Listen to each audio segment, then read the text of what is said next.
Starring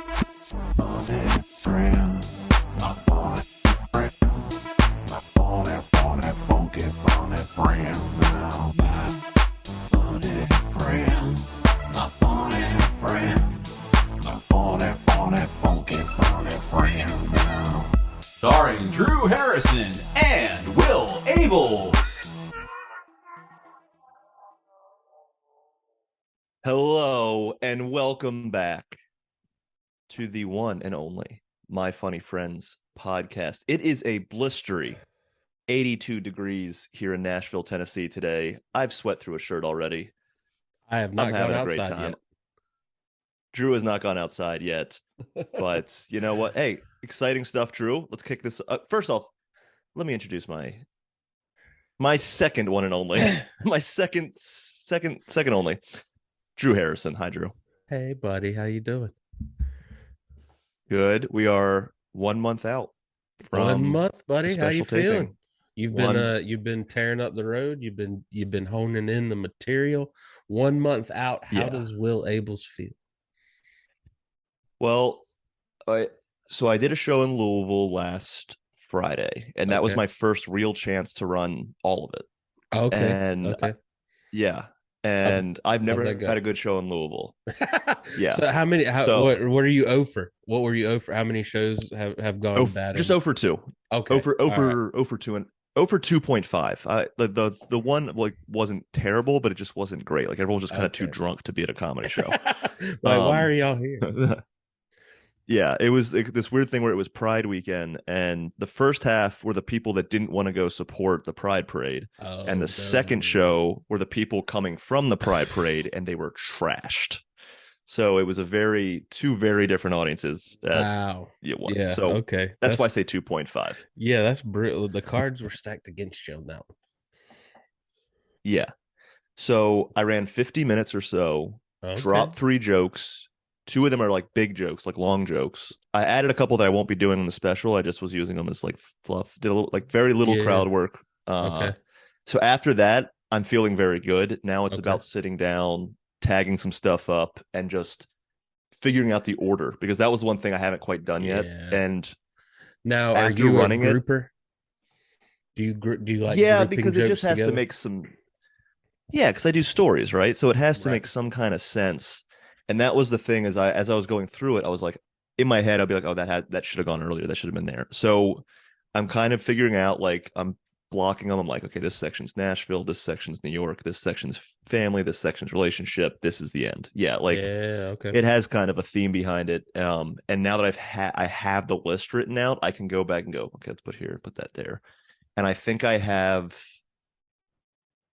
like 7 or 8 more chances to run it in its entirety. Oh, plus, wow, okay. That is so plus huge, the long walks. Thinking back now, I wish I got to run mine more. So that's nice. Yeah, but yours was so polished. But I'd never got to do it in its entirety. The first time I did it from start to finish was the Friday night when we were recording on Saturday. And so, like, Saturday morning, I'm changing things up. Like, I can drop that joke. Because it is nice. Because you think you got a big group of jokes and you're like, this is 45 maybe, and then you get the light at 45 to get off of your headliner set, and you're like, I haven't done, and you're like, I wrap this up. And so and you like to close strong, so if you cut your closer, you definitely got to go back and trim something else out to add that. So sure. And so Louisville was great, but honestly what really got me like, oh, this is going to be good, was Cafe Coco on Monday, because I did 20 minutes at the end of that. Brandon Gerald did a great job producing that. They packed the standing room only, Cafe Coco on Monday night. That's awesome. But the only thing that made me nervous was he overbooked the show. So there was like 9 of us total, and I'm supposed to do 20 minutes at the end. Everyone's doing 8 minutes. Usually that's a bit rough. Yeah. Everyone you don't want an hour fantastic. of comedy before if you're doing if it's not a showcase, right? But everyone did like great. A showcase with you just doing double time. Yeah, really, that's all it was.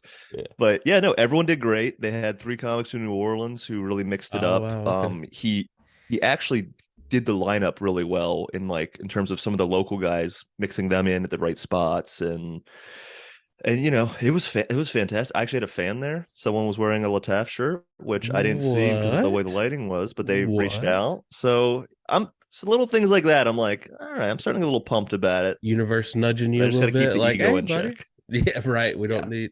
Yeah, but we got to keep the Will Abel's ego in check because when he hits 100, it's game over for everybody, including me. Self-sabotage. Well, today, man, I thought we could talk about kind of building off of what we talked about last week with our lovely guest Jeff Tice. Such a great episode. So much fun talking to him. If you haven't checked, if you get a chance, go back and listen to it for sure. Because Jeff is making the flyer for me. Oh, that's awesome. That is fantastic. He is making the flyer. Yeah, we've had a couple conversations. I should be getting it tomorrow. I'm pumped. Awesome. And so kind of like when I first started getting into stand-up comedy, like not even doing stand-up comedy, but like finding comics that I enjoyed listening to and listening to full albums and seeing what all was out there. I followed like John Panette and Tom Segura and a very early on like Hannibal Buress. So like I didn't know that you wanted to parlay comedy into other things. Like the end goal is to kind of be a host on a TV show, or you get a TV show, or you're in movies. Yeah. Or you're in a sitcom, or yeah. Because growing up, we were writing talking about this a little bit. That because I was a big sports guy growing up. Obviously, you can see all the stuff behind me. Still am. My celebrities were athletes, and they either did commercials, and that you could tell the acting was very bad.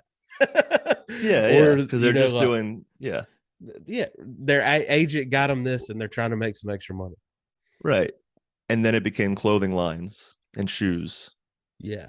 And then we had a couple rappers. Shaq had the rap album. Couple rappers. And he had Shazam, so he did go into acting as well. He did. And I think there's a reason he didn't continue doing acting. I think he does commercials, but that's well, so here's an interesting thing about Shaq, though, is when he retired, and maybe it was because he knew how bad he was at an actor. Although I like that movie. I think it's for what it is, it's great. I can't remember, but to be honest with you, I might be getting the school wrong, but I'm pretty sure Shaq enrolled at Syracuse and took a broadcast journalism class so that he could become a better sportscaster. Be good at your craft. Yeah, because you can be given all those opportunities, but if you suck, your name can only get you so far. Or like vice versa. Like remember they gave Tony Romo a shot, and then you found out he's like the best commentator of all time. Well, so follow up to that fell off. He actually had to have a meeting at the end of the season because he's not doing that well. That's how little football I watch is that I missed he started off flashing the pan. I mean, the rumors are out there. The age of the internet, the rumors are going to fly. Rumors are cheating on his wife or something. No, he's like drinking in the booth. Oh, whatever. Drink in the booth. You're watching a football game, bro. But also they're getting paid 6 figures. Maybe wait till after the game. I don't know. Like if my option is a drunk Tony Romo or Joe Buck, I'm going drunk Tony Romo every single time. You can throw Chris Collinsworth in there too. Good God, man. Yeah. But to our point, we didn't see a lot of athletes go into other stand-up comedy, and then like hosting TV shows, But but it's nice, like as former athletes become those commentators. Stand-up comics are becoming more and more mainstream. Like stand-up comics going to get a late night spot if it opens up. Stand-up like Drew Carey is hosting Price is Right. I think that's huge. Price is Right, yeah. And he had Whose Line Is It Anyway prior to that. Yes. But I just think more and more we're getting like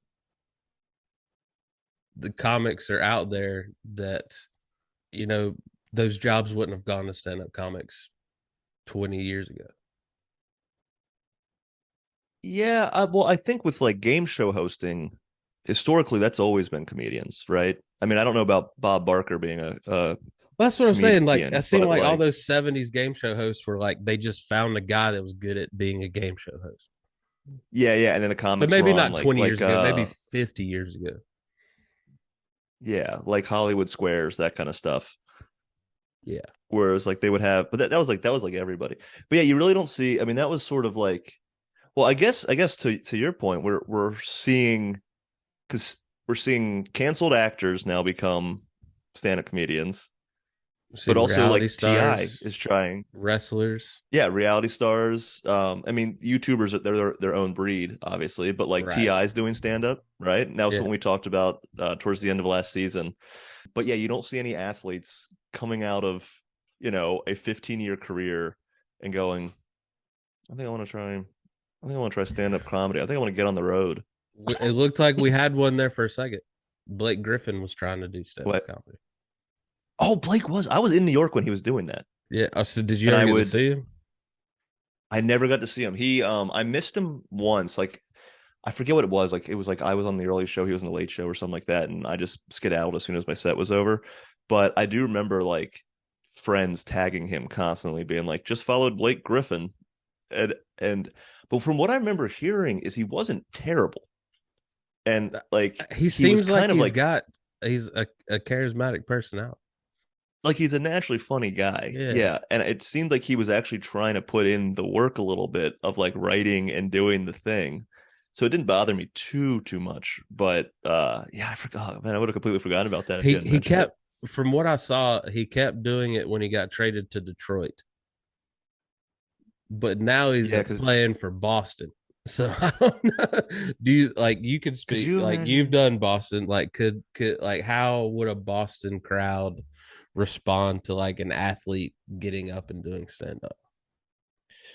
Well, so again, I haven't performed in Boston in a couple years, and when I started in Boston, it was still kind of like Philly and Boston were two tough crowds, and I think historically they probably still are a tough crowd, but they're also like, if you're good at it, they give you respect.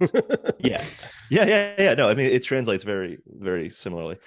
But with Blake Griffin, I feel like if he's playing well and they're winning games and he's doing stand-up, they're going to love him because Boston loves their own, right? Like if KG was like, hey, I'm doing stand-up comedy, he would have sold out every single night, hands down. I mean, he would do that anyway. But I feel like if he's playing like crap and the team's losing, he's not going to get a single titter.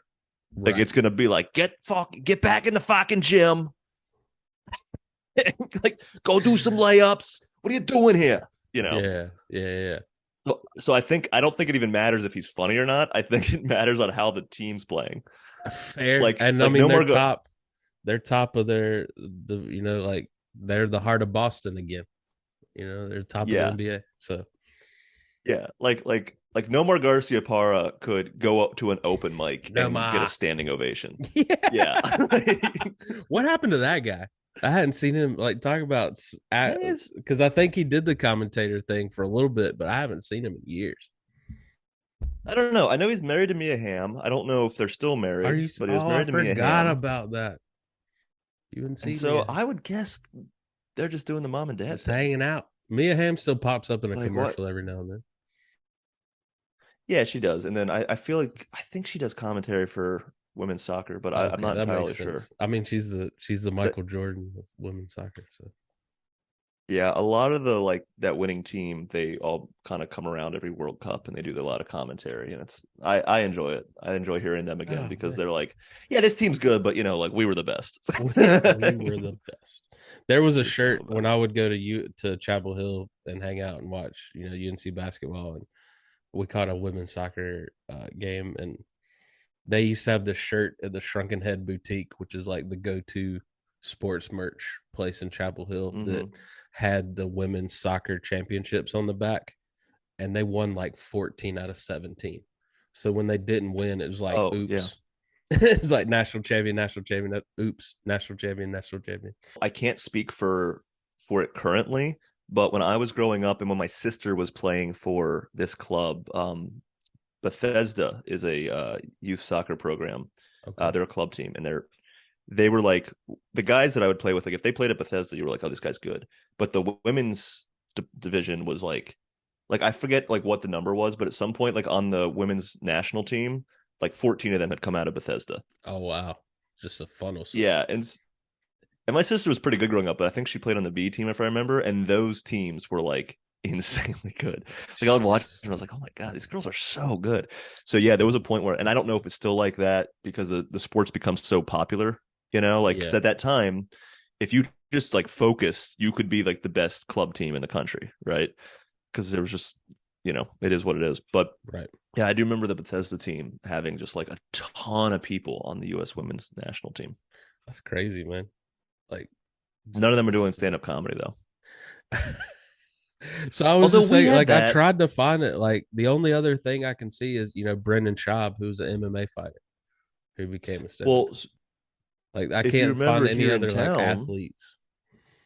Oh yeah. Well, I mean, I'm sure they're out there. Like shout out to Corey Knox. Go check out his episode. Former NFL player turned stand-up comedian. So I'm sure there's been plenty, but I'm talking like I think like to reach like a certain height in both. I don't know if you remember this, but at Third Coast here in town, the goalkeeper from the Nashville soccer team, not Nashville Soccer Club, showed up. Oh, wow. And I don't know if he was like the backup or the main guy, but he showed up and did like a set and like brought some friends and stuff. I think he like lost a bet or he like lost like his fantasy league or something. See, that's the crazy thing, man, is it's a punishment sometimes.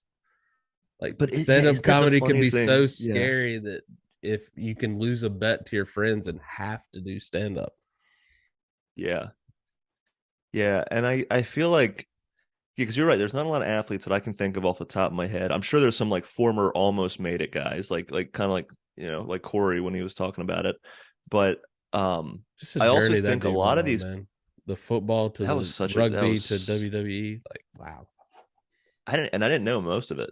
Oh. But I feel like a lot of these guys go into, instead of doing stand-up, they do one-man shows. Because remember, Mike Tyson had a one-man show for a long time. That's what a lot of the old wrestlers are doing. Because I know some comics that have opened up for Mick Foley, and while he is funny, he does a lot of stories. And now he's retired. The Undertaker, he just launched his one-man show, and he's calling it like a dead man show. I think that's one dead man show.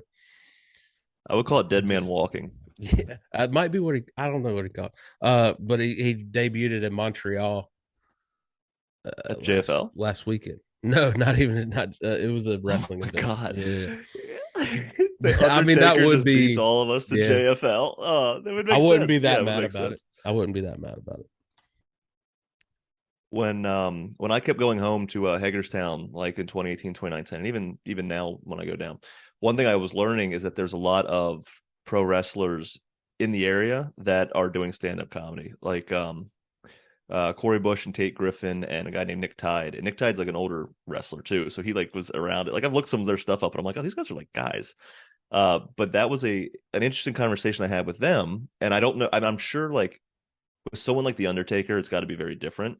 But I remember asking them, I was like, do fans come to see comedy? And they were like, actually, they want to keep it separate. Oh. So they actually don't like going to see their stand-up because it's a different character, I guess. I don't really know what the reasoning is behind it, but they were saying, so you got to get a whole other audience. Mm-hmm. Like I know one of them, the one I mentioned, Corey Bush, I know he can bring an audience still, but I remember Tate was telling me, he's like, yeah, I just have a hard, like, he's like, as a producer, he felt like any show I've done with him always had a full room, but it wasn't necessarily fans, it was just like being good at producing. Oh wow. But that's also a muscle I think that like, yeah, that would make sense to translate as a wrestler as being a good producer, right? Because you're doing everything yourself, you're promoting yourself. I mean, yeah, that makes total sense to me. That just blows my mind. Not only like people that can not only succeed at one thing that is incredibly hard, but then turn around and succeed at a whole nother thing that's incredibly hard. Because we see a lot of these celebrities that become stand-up comedians, they carry over their fame. And, it's bigger podcast numbers from the get-go, bigger fan numbers, bigger draw. Because, I mean, I opened for a canceled celebrity, and he sold out because of his name. Yeah. No one, I guarantee you, Yeah. no one had seen him stand up before that was there that night. He just was a name and he sold out. And but like what you're talking about, to succeed at something and then realize that that's not going to translate, but then still succeed at it. Yeah. Wow. What I'm also finding interesting is like, and I feel like it had like a bit of momentum and it's sort of slowed down, but the old school guys that have been at a comedy for 20 plus, 30 plus years, because they're some of the biggest names in the world, like Eddie Murphy, right? And I was liking that, like right before. So when the movie Dolomite, Dolomite is My Name. Have you ever seen it? I haven't seen it, but I know what you're talking about. Great inspirational movie, honestly. Like whenever I'm feeling too down about stand up, I watch it because it's just such a great movie about perseverance. But while doing that, Eddie was like, "Oh, I kind of miss stand up," and I don't know what's happened with it. I haven't seen anything about it, but he was prepping to do another special. Oh, okay. And that was around the time Jerry Seinfeld was back and doing it, and like Spade and like all these guys are coming back, and I find that interesting. Like Sandler, like Sandler's came back and it didn't miss a beat, right? Yeah, I mean that's But one of the first albums I ever listened to, comedy wise. Yeah, when I found out, oh, you can put an album out. Oh, right. But that's like the closest thing we have to if you're a lot of canceled celebrities are doing stand up or whatever. I feel like that's But going away. That's more. the closest thing we have. Like I think that Oh yeah, hit its sure. peak and it's falling back down. I think a lot of them are going back to movies or they're hiding or whatever. They're just gonna go have a life in Europe.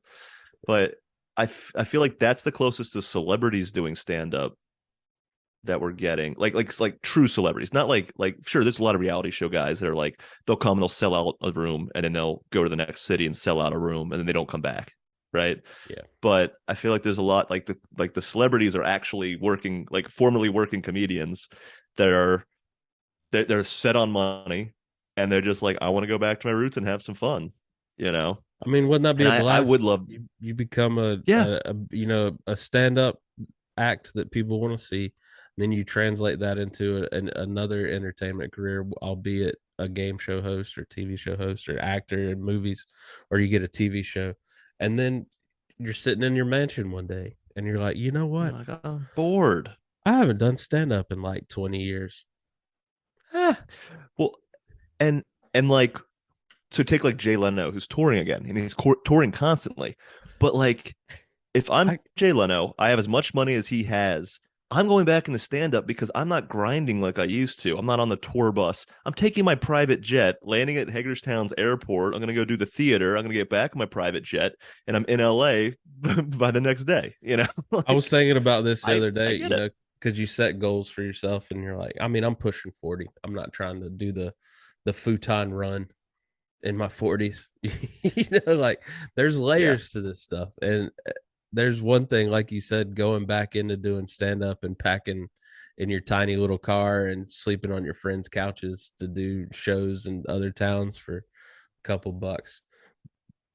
But yeah, if I'm staying in the nicest hotels and I got the nicest travel from city to city, okay. That's been something, because I took that time off and I was pretty much off the road for a lot of it. And the one time I did was Richmond at Sandman Comedy Club, which was very fun. But they put me up in a hotel, so it was like, it was different from how it used to be, right? But that's been a fun thing, is traveling around with Brandon recently, because I've always been the driver. Yeah. Or like if it's you and I, we try and split it or whatever. Yeah. But I've always been the driver. And that's like really what grinds you down, is the driving yourself. Mm-hmm. And Brandon's driving the entire time. So now I'm like re-inspired to get back on the road, because I feel bad, because like after the Louisville show, like, I was like talking to him for about an hour, and then I just was like, yeah, well, I feel like I just did comedy for an hour, and then I just passed out for an hour, woke up, had a half an hour left, and then we're back in Nashville, and I was like, this is not so bad. Brandon's over there like, wake up. Yeah. Talk to me. Yeah. Huge difference. I can see how having success prolongs you staying in the game mentally and physically. Yeah. Well, look, and if I'm at, like, I know Bargatze's on a tour bus, right? And he's on a tour bus with like his friends. Like that really appeals to me. Like that sounds like a lot of fun of like being on that tour bus, getting around. Like that sounds great.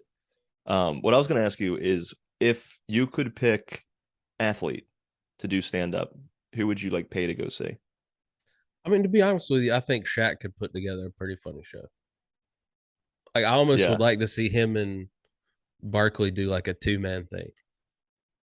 Like, I think that would be that would be very absolutely hilarious. I feel like LeBron. There's a lot of athletes that are. I did enjoy LeBron's acting in Trainwreck. Yeah, I thought he was magnificent. I think John Cena. I mean, that's the wrestler, but I think John Cena eventually could have a funny show. I think low key The Rock's pretty funny. The Rock is funny, but I don't need to see him do stand up because I don't need to see the microphone looking this big. He's too muscular and handsome for stand up. Like it would just be so uncomfortable. You'd be like, oh God, he's gonna break that poor microphone. I would love to see like an old 70s baseball player that did drugs every time he played do stand up. Oh, like someone from like the Pirates? Yeah. Like the cocaine pirates? Yeah. Like someone with Darryl some like real Strawberry. stories. Let's get Darryl Strawberry on stage. Oh, yeah, I bet he has some stories. Yeah, that would be fun. I would also like to see someone that like you always thought was like a really quiet guy, like Mike Messina. Yeah. Or, like just happen to just be the silliest dude. See, he spent or like Randy Johnson. Yankees. I can't stand. Oh, Randy. I want to hear that story about the bird. I want to hear him tell when he blew up the bird with his pitch. Yeah. I want to hear firsthand how he handled that. I feel like hockey players would have a very easy time transitioning into stand up. Oh yeah, because they would just say what they're saying in the locker room. I've been around enough hockey players to know those guys are hilarious. Oh, and like there would talk about just putting you on blast, man. I went back home, like home, like my hometown in North Carolina, Pinehurst, North Carolina, and my buddy was like, "Hey, we're playing pickup hockey at the local rink. I mean, we play roller hockey. It's the South, And he's like, "Stop by. It's all the guys you used to play with." And I was like, "Oh, cool." So I get there, and there's this guy, my buddy, Paul Mills. He's a Canadian transplant, played semi-pro hockey in Canada, moved down, started an insurance company, whatever. And I walk up, and I hadn't seen this guy in probably 6-7 years, give or take. Mm-hmm. And he's just like, "Oh, it's the famous guy. Look at this guy. He came home. Oh, famous Drew Harrison." Like, just put me on blast to everyone out there, like people that be like, "Who is this kid?" Like people didn't know me, and like my buddy that I went out there to see in the first place was like, "Yeah, it's all the guys you used to play with." There was like 4 people I knew there, man. So like out of all these 30 people, this dude's like, "Look at the local celebrity." I'm like, shut up, Paul. So yeah, I agree with you. I think hockey players would be hilarious. Well, that's basically the show Letterkenny, right? I mean, it's just like if a bunch of hockey players got together and wrote a show, and it's so goddamn Shoresy's great too. If you hadn't, I haven't seen Shoresy yet. Yeah, but I know. Yeah, it's even. I think at times it's even funnier than Letterkenny. But I mean, I also pick up a lot of the hockey humor on there too. Oh, I mean, but even with someone who doesn't have any background in hockey, I still watch. I'm like, this is so goddamn funny, dude. Hockey players. If you ever felt the need that you needed to be around a bunch of people talking trash to you 24/7, right? Sign up for a local beer league team. So my first encounter, and I'm glad you said that, transition into a world famous Will Abel story. Ooh. But the first one, I didn't even know what beer hockey was. I never heard of it before. Yeah. And as you know, there's a show in town, or used to be, RIP, at a local strip club. Yes. There's a comedy show here. And they have two comedians, and then a stripper goes on, and then 2 comedians, and a stripper goes on. I never got to do the show. So never got to do the show? Oh, I never got to. Laura would have had a blast. Yeah. But what's sort of funny is like, we're performing with these strippers. The strippers are just sitting with us in the booth because we're all performers. Like we're all equals that night, like you're all they made more money than I did. But of course, I was about to say, I wouldn't say equals, But. Yeah. Financially not equals, but in terms of and I wouldn't even say equals how much as entertainers. No, not at all. Yeah, no. But anyway, so it's a pretty light night. Like there's like a couple of dudes that just got out of a construction site that we're definitely not expecting what was about to happen. And I saw them drinking they got a bucket of Budweisers, and I could see them drinking it as quickly as they could. I know so many clubs and spots do it, but the bucket of beer is never a good sign. When you see a table as a comedian with a bucket of beer, don't engage. Well, they're either not going to talk to you or they're going to talk to you too much. Right. But also, if I remember correctly, the place is BYOB. So they provide the bucket and you provide the beer. So are they full nude if they're BYOB? They are full nude. Oh wow! I didn't know we had this gym down the road. No, I'm just playing. I'm past my strip. So conveniently, I didn't have to follow. I was like one of the first three comics to go, and then the stripper went up right after me. But I got on stage and I like jokingly showed up wearing like a wife beater tank top and like my white pants and just playing the character. It's really right? Will Abels it up. Huh? Really Will Abels it up. Okay. And the other table in the room, there's like the table of 4 construction guys.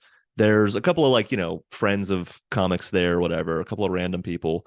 And then there's a group of like 10 or 11 guys that it's like 4 p.m. on a Sunday. I assume they were a bachelor party, but I didn't engage them to find out. One thing that I'm very thankful for is I think there's like 3 or 4 strippers working the early shift. And one of them stays in the audience the entire time so that like this rowdy bachelor party, she's over there entertaining them to make sure they stay relatively calm. That's very nice of them. Very well thought out, to be honest. They're like, we're not going to kick them out. We're going to distract them. Yeah. So I get on stage and I start talking about like, just because I'm trying to engage the audience. So I'm like talking about like breakups, that kind of stuff. And the dude's like, king of breakups right here, like points to his friend. His friend's like, yep, big breakup over here. That's what you want to be known as. Yeah. And then the guy goes, hey, dude, I'll give you like, I think it said, I want to say it was like 50, but it might have been $20. But he's like, I'll give you $20, $50 to take your shirt off. And I was like, you're talking to Will Abels. I would have taken my shirt off for no money. Yeah, I was about to say you overprice yourself, sir. Overdo it. So he comes over and he's like, yeah, I'm here for the beer hockey league. And I take my shirt off and I'm like, there you go. You like that, you heathens, or whatever. And then they keep it. I make like $80. They throw like a lot of money on stage for a 6-minute set. It's not bad. 7-minute set. And then I'm sitting there and afterwards I'm like counting the money. I'm like, this is okay. It's not bad. The guy comes up to me again, and for some reason, just because of comedy, I was like, oh, I upset this guy. Well, so sidebar before you continue, because I'm loving everything about this so far. Yep. Just so the listeners at home have a little context of the 50-50 chance that someone's going to fight me at a show. You are a bro magnet after the show. They either want to tell you what you said wrong, or they want to get you as drunk as they are. Like in Wilmington. Current state, yes. And luckily Wilmington was... Those 2 bros walked over to you, and I was like, oh, no. And then next thing I know, I see all 3 of y'all raising drinks. I'm like... Got their number. They were at the broiest bar that you told me we couldn't go to, which is, fine. Yeah. But you are right. I do attract bros very, very, very easily. Yes, and you know what? I don't hate it. Yeah. Okay. So magnet, continue. So the dude walks up to me and I'm sitting at the booth and I'm like, oh God, what's about to happen? Luckily, Mike Drew is also on that show sitting next to me. And he is a mammoth of a man. Yes. Yeah. So I'm like, all right, if this goes down, I'm feel safe. Yeah. So the guy's like, hey, do you mind if we talk to you outside? And I'm like, for what? And he's like, oh, listen, we loved your set. Actually, here's $10 more for just like putting up with my shit right now. And I'm like, all right, so take $10. He goes, we're a traveling beer hockey league from Austin. And we're just traveling around the country playing beer hockey and just like going to every strip club we can in the country. And I was like, can I join? Like, Jesus. Yeah, right. Like, what do y'all need, a goalie? I'm there. And so he took me outside. He like had a little GoPro and they were like, we're just trying to like keep the whole journey. Like, we're just going to keep it all for ourselves. And I was like, yeah, sure. Nice. Whatever. So the guy like ends up recording me or whatever, and he gives me another $10. And then he like started interviewing all the other comics and just kept giving the comics money as he was interviewing them. We can be rented. Yeah, and I never know what happened. I always wanted to see like the rest of that journey for them. But anyway, that was the first time I ever heard of beer hockey because I was like, I mean, it just sounds like regular hockey to me. Yeah, but yeah, it's just a reason to. It's a bunch of, and I played beer hockey when I was like 19, 20. Like our youth league ends at 17, so they let you play if you're that they'll recruit you to the adult team if they want you to keep playing. And, like 18, 19, they're feeding me beers on the way to play hockey. It was great. So beer hockey it's just no pressure. You don't care if you win or lose because it's like bragging. Like a hockey player will cut you off if you start bragging about being good in beer hockey. Like that's the best part about it. Like, oh, you scored 3 goals. It's beer hockey, you dipshit. So it's great. Yeah. They'll keep you humble too at the same time. But I had a blast playing beer league hockey. Too many concussions for me, but I had a blast. When I was like in my 20s, because I'm sure this was happening when I was like in high school and even younger, but I did realize that most of my dad's men's tennis team was playing men's beer tennis. But it wasn't until I got like into college or like of drinking age that they were like, "You want to come play?" And I'm like, "Sure." Like, "Do you want a beer?" And I'm like, "And then play tennis? Like, what are you talking about?" If it's an adult sport that means nothing, assume beer or drinking is involved with. Like, we had this running club in Wilmington. I only saw them. Don't get me wrong. I didn't go looking for them or trying to join. They would run from bar to bar and hang out and drink at the bar and then run to the next bar. And I'm just like, why don't you go run and then go bar hopping? I have friends back home. There is a local thing in Hagerstown where you run a mile. It's a beer mile. And I might be getting this wrong, but I believe you have to finish 4 beers in the mile or something like that. Ooh. And I think what it was is like you can either chug all the beers at the beginning and then run the mile. You can wait until the last, like, it might actually just be 1 beer. It might just be 1 beer, but or you can run the mile as fast as you can, then stop and then chug it at the finish line. You can drink it while you're running, like whatever you're doing. Yeah, and chugging and running never goes well. Like anything, it can be water. Oh, yeah, exactly. So imagine just like putting like a beer back. And I remember my friend and his dad did it. And I'm pretty sure the dad was like, he was telling me, he's like, I figured out the recipe. Like, you get the lightest beer you possibly can. You run the mile first, and then you chug it all at the end. And he was like, and my son decided to have like an IPA, chug the IPA at the beginning, and was like puking like the whole fucking run. Yeah. I drank a Guinness. Let's go. Well, on the flip side of that, I think early on in stand-up that comics kind of were their own celebrity. Like, I'm thinking of like when I think of early days of stand-up comedians and celebrity success, I think of Don Rickles and like jazz that clubs and roasts. Yeah, they were kind of like viewed as like a Rat Pack. They didn't have to do other things. Yeah, isn't that kind of funny? Like the idea of you take like Frank Sinatra and you take Dean Martin and Sammy Davis Jr., who are these like singers, dancers, actors, all very good looking, talented. And then in their crew, they have like Jerry Lewis, who's like having Jim Carrey around, but like on crack, just on all the time. Like Don Rickles, who's just there like, I hate everything. But that was like their I love Don Rickles. Oh yeah, I did too. I mean, I saw him. I was fortunate before he died. I saw him at Letterman. Oh, I hate you so much. That's awesome. Oh, he's one of those who Letterman does this with that I saw. It was him and Robin Williams. And again, very fortunate to see Robin Williams before he passed away. Oh wow, yeah. And what Letterman does is it's a night off for him essentially. When Don Rickles and Robin Williams are there, he just like basically just like asks a question and then lets them run for the rest of the interview. And he doesn't need to add anything else. He just has to keep the party going.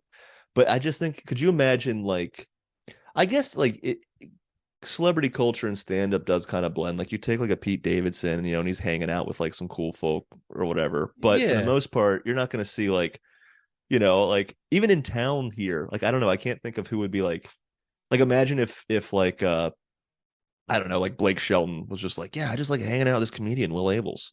Well, you see Kid Rock dips his toes in the local comedy festival every year. That is true. So you see a little bit of it. But I think it's more because when I feel like it's been a slow build. Mm-hmm. Like I think, comics were their own celebrity held on this pedestal. And then they kind of, stand-up comedy, collapsed a little bit. And then the big boom of the 80s, that's when comics started doing TV shows. Well, not started, but it was more prevalent, because, Freddie Prinze Jr., Freddie Prinze. I'm so used to saying Freddie Prinze Jr. because he's of our generation.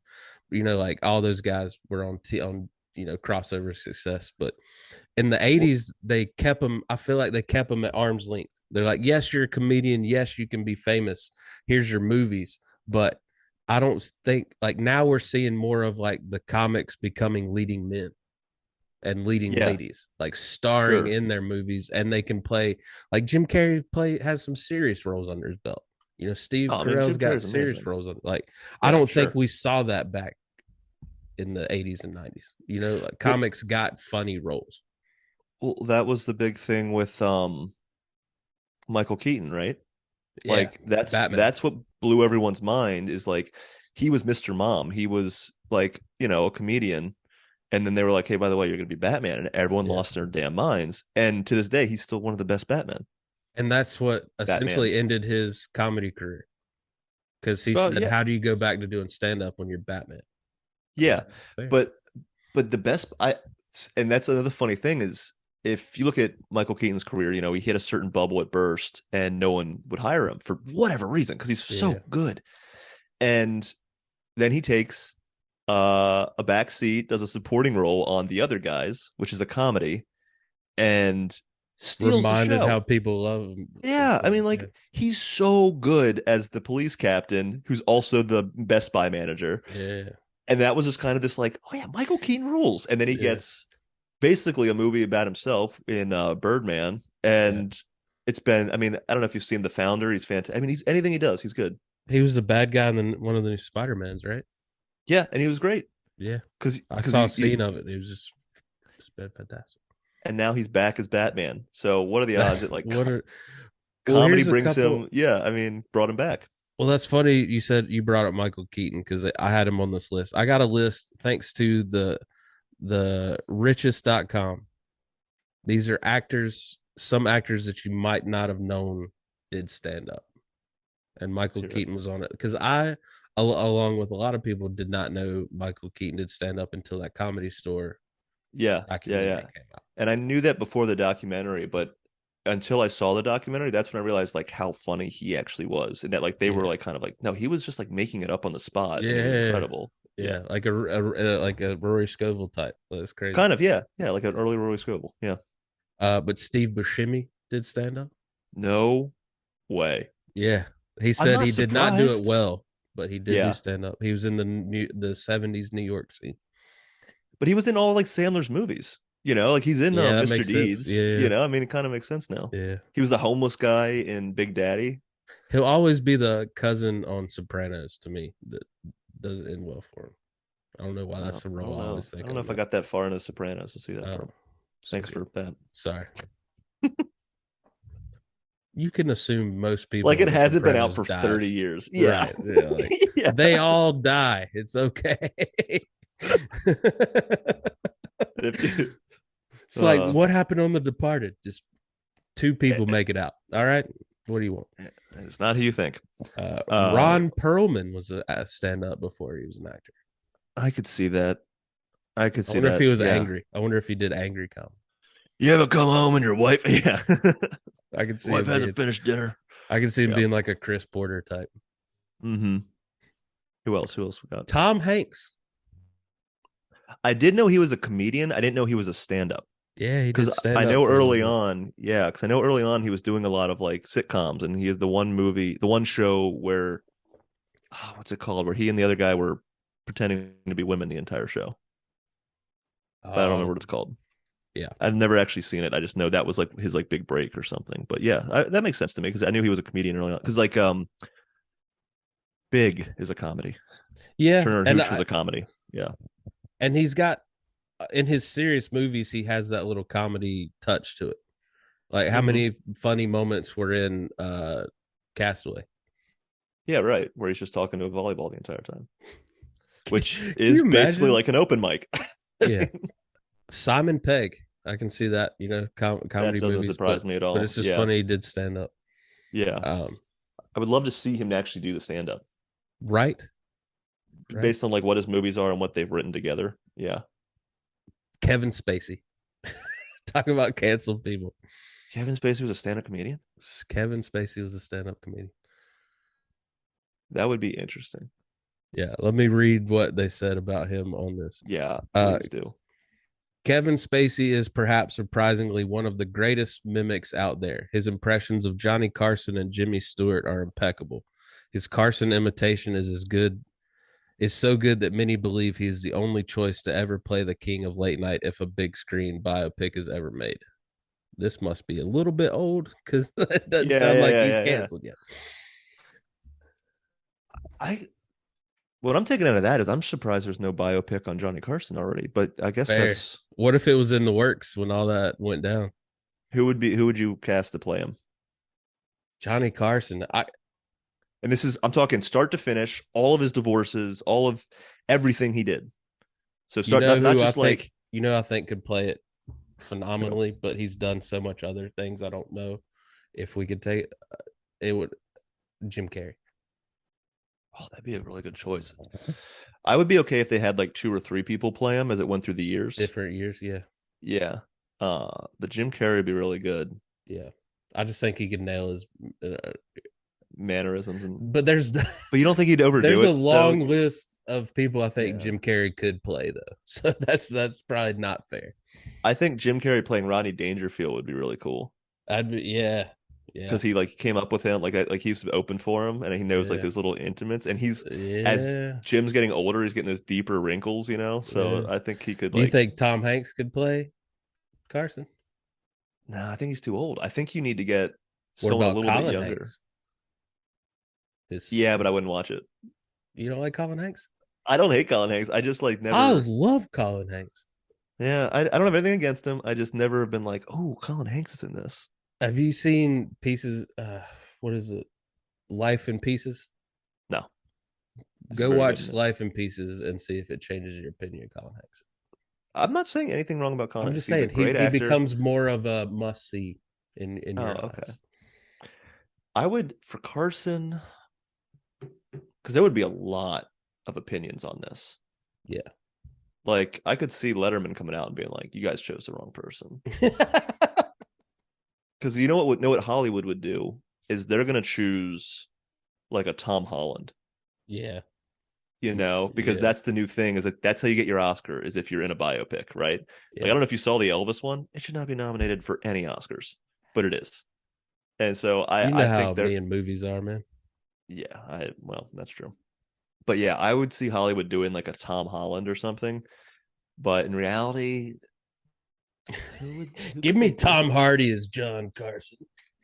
Honestly, like that'd be a very different role for him, but it wouldn't be. Oh, actually, though, the guy that was in, I'd always forget his name, but he's also in Warrior. The other one.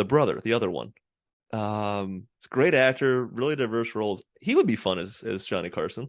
Yeah, I just don't remember his name. So, and that's also why I want him. Yeah, I also want him because I don't remember his name, but he's great. He's good in everything he does. Nick Nolte.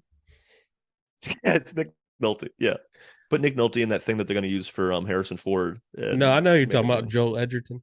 Joel Edgerton. God, I think he'd be fun. He'd be a fun Carson. I think he could do the eyes. Yeah. Oh yeah. Oh, okay. Well, we're the next guest coming up is Wonderful Man. Maybe I'll do it. I'll be Carson. There you go. That's how you get your Oscar.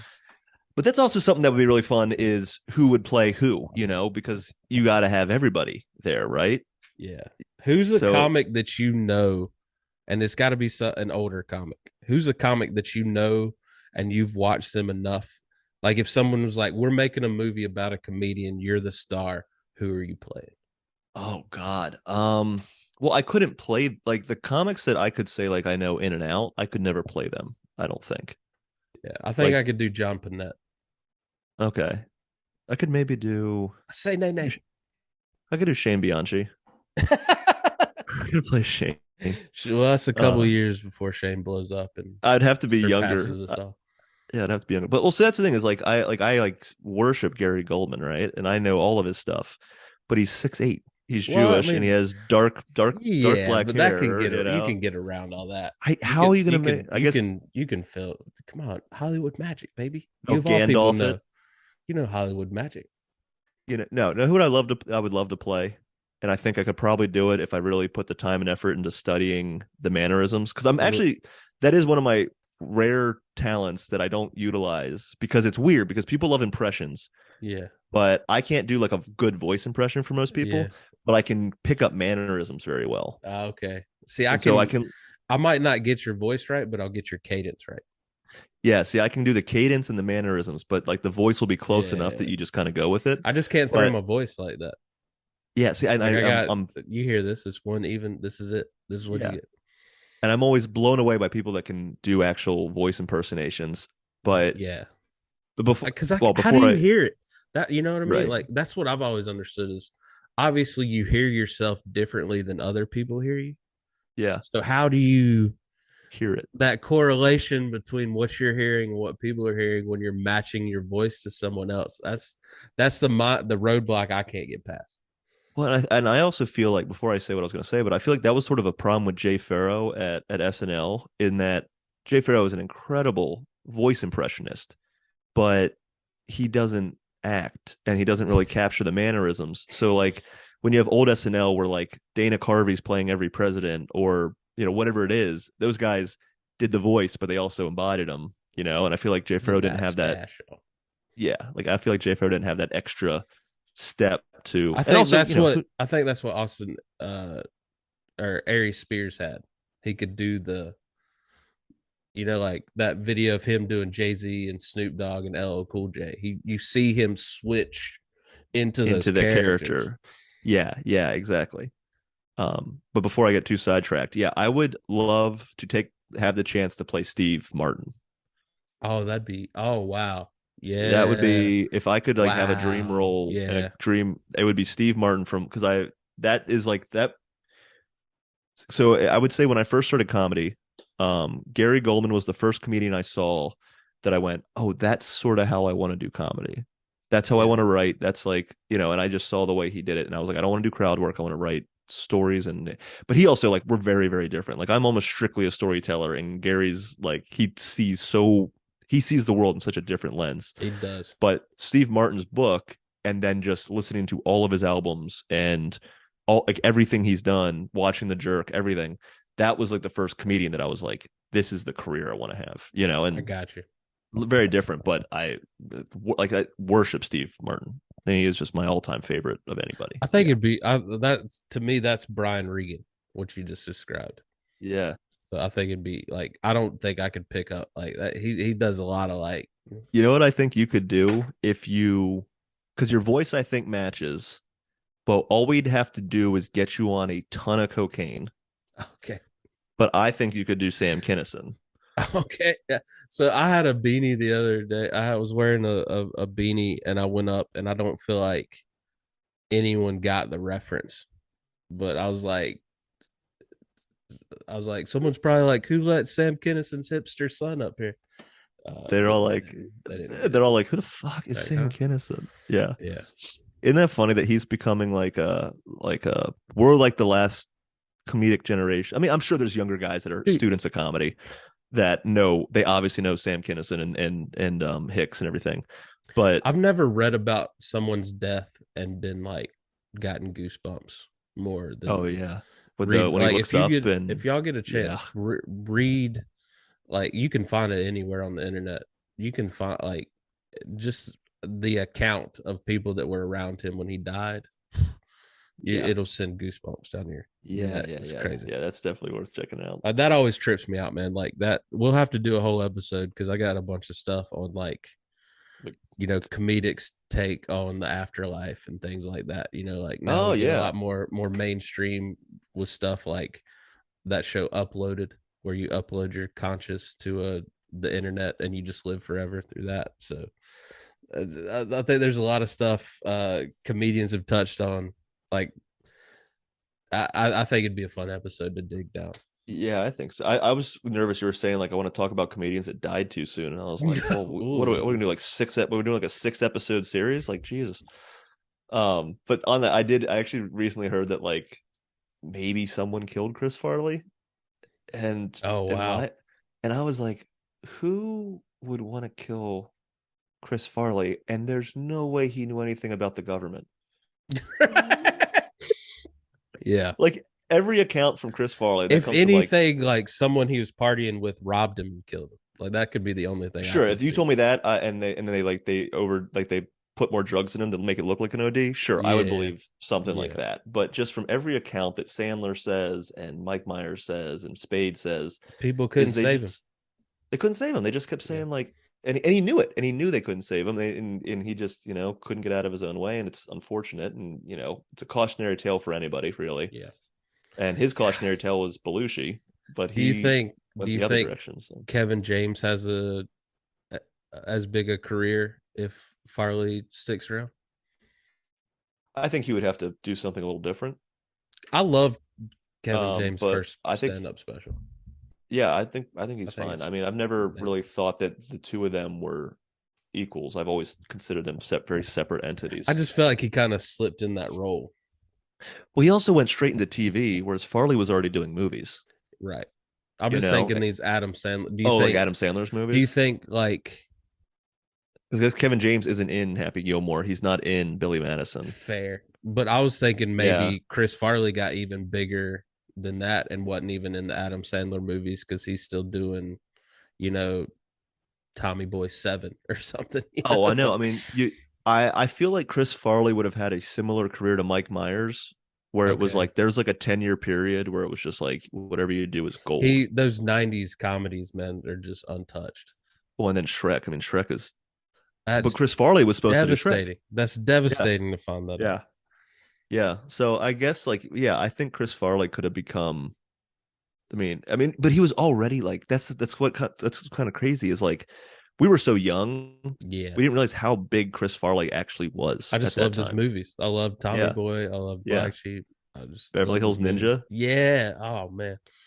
Yeah. Yeah. I think he would have been big. I don't think he and Kevin James would have intersected, but I do see your point about like grown-ups and now Chuck and Larry. But see, I honestly couldn't see Farley playing that. I think playing Chuck and Larry because perfect. I think it would have to be Kevin James. Yeah. Okay, now you're talking me into it. Yeah. I think him and Spade would have kept doing their own thing, maybe. I think so too. I think because that's the combination that really worked. Is that very dry, no movement Spade, and then the like, whoa, yeah. So maybe that's the answer. Spade doesn't join up with Sandler; he does the Farley thing. So yeah, but then you have to ask, what would Chris Farley have contributed to Joe Dirt? And like, what did we miss there? Because I mean, he stole the spotlight as the bus driver in Billy Madison. Yeah. I also wondered, did they make him look like that, or was that towards the tail end and he just looked that awful? God, I hope they made him look like that because he looks abysmal, like to a point that you almost go, "Is that Chris Farley?" But I mean, we've all been on crazy weekends where on Sunday we're like, you go to the Jeff Toy episode. I look like hell. What was going on in Will Abel's life to make you look? That was when I like lost the phone. Oh, and my parents were in town, and this is back when Brandon was drinking, and we just got obliterated. Yeah. And then you were like, that was our first time doing like an episode at 10 a.m. And you're like, you're going to be good for 10 a.m. I remember you saying that to me. You're like, you sure you're going to be good for 10 a.m.? I was like, yeah, I'll be fine.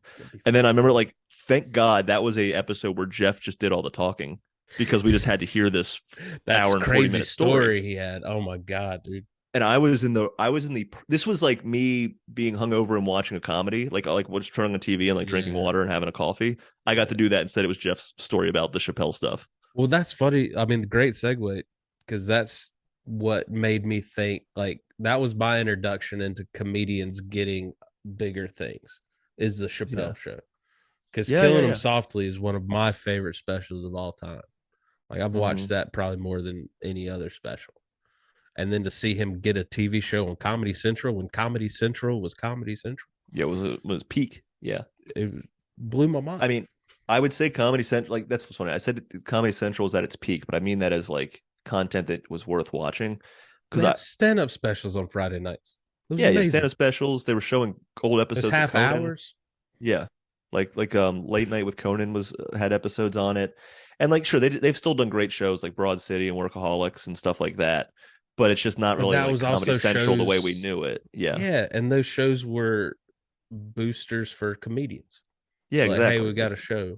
Here's yeah. Like I just say like, we loved your YouTube series. Let's make it into a series. That was yeah. I don't know, man. You hear about all these development deals and then you don't see anything come of them. Yeah.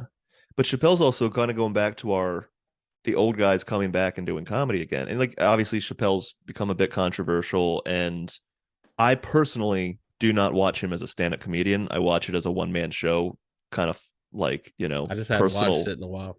I just hadn't Yeah, watched his stuff I haven't in a while. watched any of the new stuff because I'm just like, I want to laugh and I don't need the philosophies because like I'm not really getting up there and talking about my philosophies in life. But You know I mean, what I mean? it follows because I mean that's what Carlin did.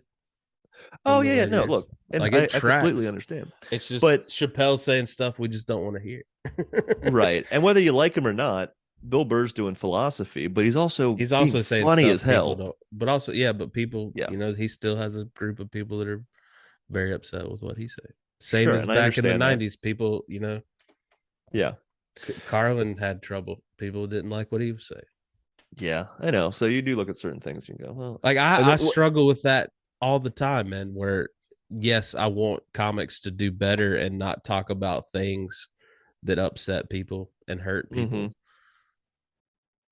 But then, that little comedian in me is like, but we should be able to talk about it. So like, I don't know. If you, I said I was going to talk about philosophy, but I do think this philosophy is valid for comedy. Is like, for anyone saying you can't talk about anything anymore, it's just not true. You can talk about anything you want as long as you know that there are. Well, I was going to say that there's consequences to your actions and your words. I mean, you can also get away with it a little bit better if it's funny. But if you make it funny, yeah, you get away with it. Like I think if you take Bill Burr and he does it Chappelle style, where there's not a lot of jokes in it, it's more just like his thoughts. I don't think Bill's doing as well as he's doing. Yeah. But Bill makes everything very funny, and he's got a very natural personality and all that good stuff. So, but yeah. Who is your favorite comedian turned big actor? Besides Steve Martin, I like what Rory Scovel's doing. Because he's doing a lot of different things, and he's showing he has a lot of range. Like there's certain roles he takes that are just very much Rory Scovel, but he is doing some new stuff, which I like. If I had to think, who was my favorite comedian turned actor? I mean, Kevin Hart's funny as hell. I wouldn't say he's my favorite, but his movies are all so funny, and so he's been doing that right for sure. Yeah, I don't know. That'd probably be it if I had to think. I mean, I wouldn't consider Bill Burr like a full-time actor by any means, and like someone like Tiffany Haddish, I've always considered her more of an actress as opposed to. Is she out of the woodwork? Is she? I mean, she is a stand-up comedian. People were mad at her though. Is she good now? What'd she do now? Or what'd she do in the first place? She got in trouble for basically grooming these young kids to do funny stuff that got inappropriate. What? I did not hear this. This one missed the rumor mill. Yeah, go down a wormhole. It got hushed pretty quick, but I'm choosing in 2023 to not stay out of that. Continue further because I don't know all the facts. Sure. I wish more people would do that. I don't know. I feel like a lot of my favorite comedians aren't moving into acting or whatever else they want to move into. I feel like they're all going into podcasts. Yeah, I mean, it's podcast first and stand up second, or vice versa. But yeah, because like, a lot of the guys we know here locally, it's just podcast and stand up, and that's it. And I feel like the guys that are I mean, like I didn't know. I don't want to put that out there because it's a lie. But Pete Davidson and I were doing New York shows around the same time when I first started. And back then, he was hysterical. Like when he was like 20 years old, he was hysterical. And so that dude, I am happy to see all the success that 19, 20-year-old's having, regardless of this whole like Kardashians and Kanye and all like that. I'm like, I mean, would you not do the same thing if you were in his place? I don't think I would get into that. Why not? We only get one shot at this stuff, man. You want to talk about the Illuminati? Let's talk about the Illuminati for a second. Kardashians are the Illuminati. So I'm not getting involved in that. So I don't think I would have. Plus, I'm not. There's just no. I'm not getting involved in that. There's just no way. That's fair. It's just not happening. I just know if I'm 25 years old and I'm a millionaire and you're telling me I'm one of the funniest people in the world. Sure. And Kim Kardashian wants to have sex with me. I don't know if 25-year-old me would be like, no, yeah, that's true. If you put 25-year-old Will, I'll raise you. I think all those are great. My favorite comedian, and I'm just so happy to see him. He's bulking up. He's getting leading man roles. Is Kumail. Oh yeah. I love seeing him getting some stuff. Going from that show that he had with was it Jonah Ray, that big show. Yeah. Talk about Comedy Central, and Comedy Central was Comedy Central. They would show it on Saturday night. So on that note, some people I think that some names you want to like pay attention to, and I think are going to be someone you can see soon is Ian Lara. I want to see him like get into some movies. Like his HBO special is great, and he's like a comics comic. Just did the work, and so I want to see him move into acting. Did you see that Russian story from Bert Kreischer it's a movie? The trailer dropped. So not gonna lie, looks pretty great. I will be looking that up as soon as I'm done. From Home Economics is playing Kreischer, young Kreischer. He was on Modern Family. He's done a couple stuff. Okay. Great comedic actor. Let me find his name real quick. Playing young Kreischer, which Van Wilder's based off of Bert Kreischer. So right. It's almost like, does Ryan Reynolds make an appearance? Because without Bert Kreischer, do we have Ryan Reynolds? Jimmy Tatro. Oh, okay, yeah. He is the young Bert Kreischer, and I'm excited about it. All right, I'm watching. I'm gonna have to watch this. Yeah. I'm not Bert's stand-up is all personality, and that's not my favorite type of comedy. I like him as a person. I don't like, but I love him. I love him. Yeah. And just talk about someone's career that I would love to model myself after. He's got the successful podcast. He's got a funny cooking show. Like his YouTube is. And he just has the fun. blueprint. Yeah, absolutely. But yeah, so Will, what you got coming up, man, as you get ready for this special? Well, we got Stone Cold Sober coming up next Friday, March 3rd here in Nashville. Got a great lineup for that. It's going to be a lot of fun. I got some shows in Chattanooga. I'll be at, you'll be with me actually. We'll do Hutton and Smith. And going to be going back to Huntsville for Maggie Myers. And I'm going back to Chattanooga again for JJ's Bohemia. And I got a couple more things coming up, but the special is March 23rd. If you're in town in Nashville, get your tickets. They're available now. And if you want to, Davey, my cat, just made a run for it. But if you want a cat, actually, you can. I got a cat for sale, $6,000. $6,000. Yep, $6,000 for this adorable cat. He will wreck your podcast and wreck your apartment, but he's very cute. What do you got coming up, Drew? I will be at the Bowery Vault March 1st for their 1-year anniversary show. We also got Stone Cold Sober March 3rd, and then I got a little North Carolina run. I'm doing Patty's Pub in Fayetteville, North Carolina, March 9th, and Cornelius Studio 13 in Cornelius, North Carolina, March 10th. With Jesse, both of those will be with headliner Jesse Jones, doing a little run with my old Wilmington guy. Check out the former episode with Jesse Jones. Yes, go check it out. His bourbon podcast is taking off. Phenomenal. Yeah. But yeah, subscribe to Project Nerd. Check out all their great content. Hit us up on all our social medias. Links to everything down below. And more importantly, just stay tuned. We got some great episode ideas coming your way, some guests, and a lot more Will and Drew. So keep it locked in. We'll see you next time on My Funny Friends.